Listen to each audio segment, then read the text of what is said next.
Alright, it's Christmas Eve here, and I'm getting back into building this table. As you can see, I've flipped the table over on its side because I'm putting in this boxing unit right here. I'm putting in these crossbars this thing's 175 pounds, so these things need to be really strong. And the height from here to here dictates how high up that unit's going to be. So, as you can see, when this was built, this was already put in. I haven't put mine in yet, so kind of put this on the side here. This is looking at it like that because I flipped it over on its side.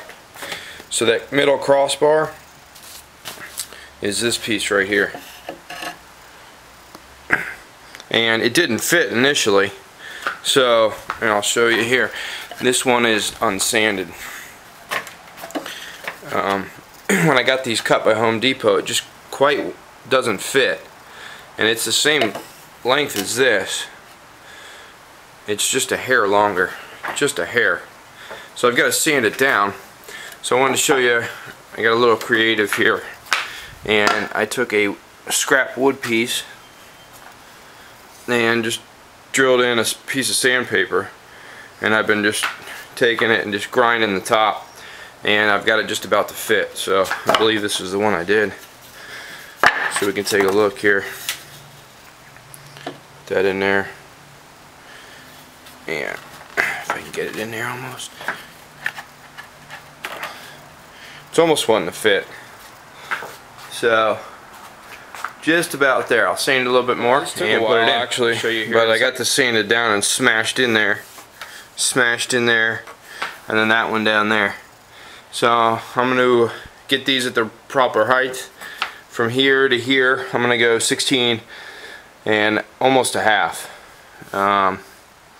versus 16, and same on the bottom. So I got to move these, tap them with a hammer, get them right, and then screw them in. Alright, this seems to be a pretty important piece of the puzzle. So getting both of these bars that you see there in the middle at 16 and a half inches.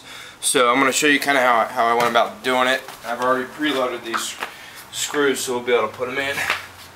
But anyway, I just got down here and measured from the top on both sides and made sure both were flush at the top at 16 and a half. And these things are pretty darn accurate. 16 and a half and 16 and a half. So I just tapped them up and down with the hammer. So like that, I got them right. And now I'm going to screw them in real quick. This thing comes with the Kreg tool. And I'll do the top two screws on both sides. And it's pretty well jammed in, and I got it flush on both sides. So we're good.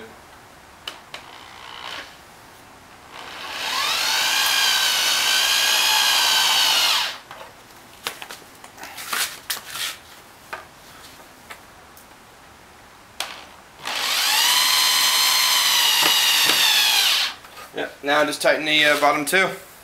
Tighten them up nice and snug because there's going to be a lot of weight on both of these. And there's going to be one going across here and here too. So alright, I've got this puppy on its side again, and the grill's going to be sitting on this.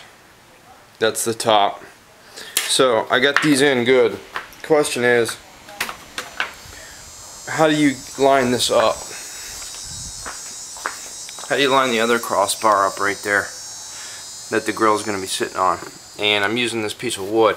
I've got it up nicely against here, and then up against there too.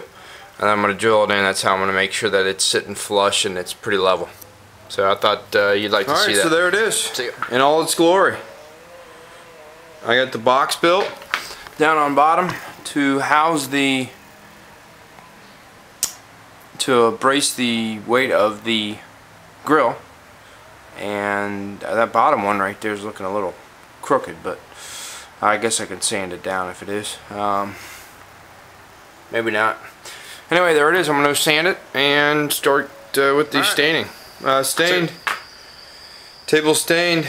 Checked out the dimensions on the top. Looks pretty good. Just going to have to fill some gaps. As you put these things together, they are not perfect. You get some gaps, so I gotta just make sure to get rid of these. gaps, but we're coming along. Stained it light mocha, and then I got a brown. I tested it out. I got a dark mahogany probably for the top. That's it. I'm exhausted, tired, but proud of my work. Well, I'm back. It is the day after Christmas, and I just wanted to show you where I'm at with the grill dome table that I'm building. And first of all, 2 days ago when I was building it, I dropped about a 20 or 30 pound piece of wood. I'll show it to you, and on my foot, and I'll show you my foot real quick. I mean, we're talking about pain. My toe, I don't know if it's broken or not, but I'm telling you what, that hurts. It's been a while since I've cried from pain, and I was almost there yesterday, so that was bad, or 2 days ago. So I'll just walk out and show you where I'm at. And there's a grill dome. It's nighttime. Just got done. It's 9 o'clock. We're building a little place for you. Yes, we are. Thank you. Thank you. Anyway, enough goofing around. We'll get out there and check it out. I just want to take you through what I've done since I really haven't showed you. To stain this thing, what you've seen is I wish I would have you know, used 80 grit, then 100, 150, and 220, but I just used 100, and then I was told to use steel wool and some type of mineral alcohol, and I don't know why I did all that, but I should have used more sandpaper and then just wiped it down, wiped off the dust, and put the conditioner on it, and then put the stain on it, but whatever. Just extra time wasted. Anyway, you can see I put the little notches in there with the jigsaw that I just bought. This one will fit in once I get the notches in. Same thing on the bottom there. Yeah, I'm going to put some wheels in here pretty soon.